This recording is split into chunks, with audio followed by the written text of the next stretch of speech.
America और भारत के बीच व्यापारिक रिश्तों में एक और बड़ा झटका सामने आया है। आज आपको बताएंगे ट्रंप टैरिफ का पलटवार कैसे कर सकता है भारत। साथ ही बताएंगे संभल में दंगों की साजिश का सच और अंत में बताएंगे कि कैसे नेपाल बॉर्डर से बिहार में जैश के 3 आतंकी घुसे। तो खबरों का सिलसिला शुरू करते हैं। नमस्कार, मेरा नाम है यश कपूर, आप देख रहे हैं इस समय इंडिया एट 9। सबसे पहले बात करते हैं ट्रंप टैरिफ का पलटवार भारत कैसे कर सकता है। अमेरिका और भारत के व्यापारिक रिश्तों में एक और बड़ा झटका सामने आया है। अमेरिका ने भारत पर 25% का अतिरिक्त टैरिफ लगाने का ऐलान कर दिया था। इससे अब भारतीय उत्पाद पर कुल अमेरिकी टैरिफ 50% तक पहुंच गया है। अमेरिका का यह कदम सीधे तौर पर भारत की ऊर्जा नीति और रूस से कच्चे तेल की खरीद पर दबाव बनाने की रणनीति का हिस्सा माना जा रहा है। भारत अब ब्राजील की तरह उन चुनिंदा देशों में शामिल हो गया है जिन पर सबसे अधिक अमेरिकी टैरिफ लागू है। इस फैसले का असर भारत के निर्यात पर पड़ने वाला है, खासकर कि इंजीनियरिंग, मैन्युफैक्चरिंग और फार्मा सेक्टर में। लेकिन विशेषज्ञों का कहना है कि भारत के पास इस चुनौती से निपटने के कई विकल्प मौजूद हैं। विकल्पों के बारे में बात करते हैं। पहला है, भारत अपने निर्यात बाजार को विविध बनाकर यूरोप, पश्चिमी पूर्व एशिया और अफ्रीका का रुख कर सकता है। दूसरा, रूस के साथ रुपए या रूबल पेमेंट मैकेनिज्म को मजबूत किया जा सकता है ताकि डॉलर पर निर्भरता कम हो सके। अगर तीसरे विकल्प की बात करें तो वो है भारत कुछ अमेरिकी सामानों पर जवाबी टैरिफ लगाकर दबाव बना सकता है। और चौथा, सरकार घरेलू उद्योगों के सब्सिडी और उनको प्रोत्साहन देकर अमेरिकी बाजार की मार से उनको बचा सकती है। यानी साफ है कि यह टकराव सिर्फ टैक्स और टैरिफ की नहीं बल्कि भविष्य की आर्थिक रणनीति, वैश्विक व्यापार सभी की मानी जा रही है। अब बात करते हैं अपनी दूसरी खबर की। संभल में दंगों की साजिश का सच क्या आया।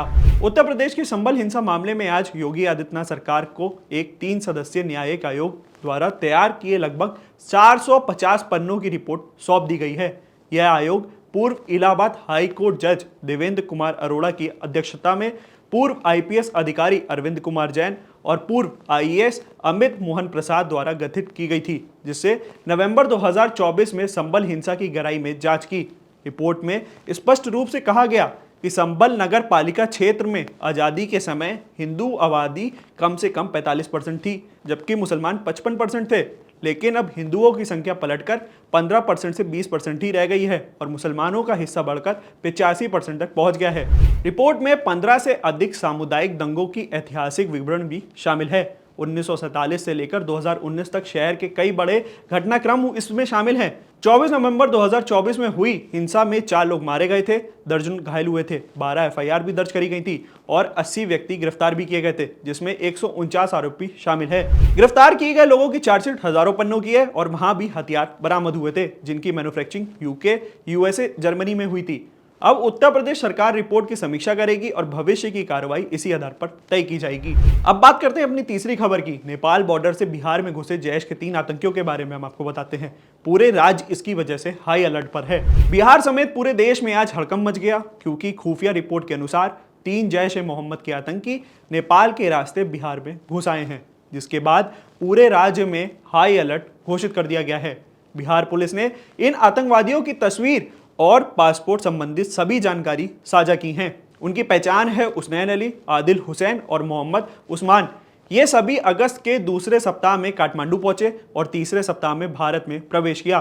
खासकर सीमावर्ती इलाकों में जैसे मधुबनी, सीतामढ़ी, सुपैल, अररिया, पूर्व और पश्चिमी चंपारण, किशनगंज आदि में इन सब जगह सुरक्षा बढ़ा दी गई है। आपको बता दें, एसएसबी, एटीएस, एसटीएफ समेत कई खुफिया एजेंसी और सुरक्षा एजेंसी सतर्क रहने को निर्देश दे चुकी हैं।